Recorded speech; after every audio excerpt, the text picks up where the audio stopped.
Mare, for today's video, samahan nyo kaming mag-food trip serye ni ate sa Dabilan Food Park. So, let's go!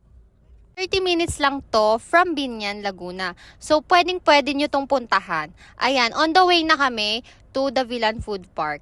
Ayan, kita nyo ba? Drive lang yan. So, ayun na nga mga mare, dumating na kami dito sa Dabilan Food Park. Ayan. Kita nyo ba? Very refreshing ang view. Yan. Nakikita nyo ba yan mga mare? Hindi yan sa akin.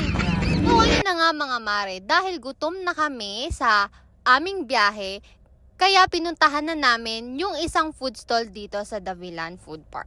So, tara, let's go. Tingnan natin kung ano yung makakain natin dito ngayon. Ang una naming nakita ay ito yung tindahan ng kwek-kwek at veggie balls. Ayan, sobrang dami nang namimili mga mare. So, syempre, eto na kami. Our turn na mga mare. Gutom na yarn.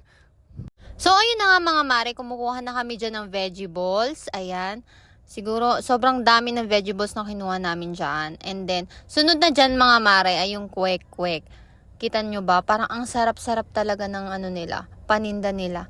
Kaya if malapit lang kayo dito sa Dabilan Food Park, pwedeng-pwede nyo tong puntahan. So, bali mga mare, 120 pesos lang ang nagastos namin dito sa tusok-tusok. Kasi sobrang mura niya. Mabubusog talaga kayo. Ayan, kita nyo ba yan? For the lamo na ang mga person. Gutom na yan eh.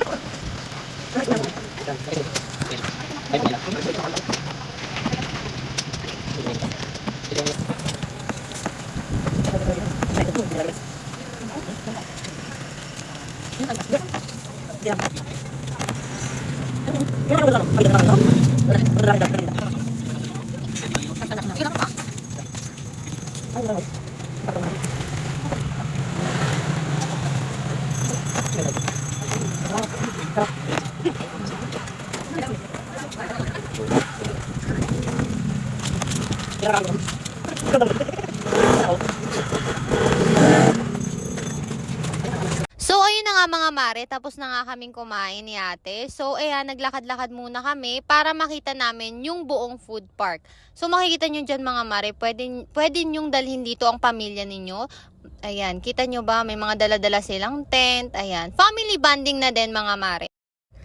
Maliban mga mare sa mga pagkain, meron din tayo dito makikita ang mga damit na paninda.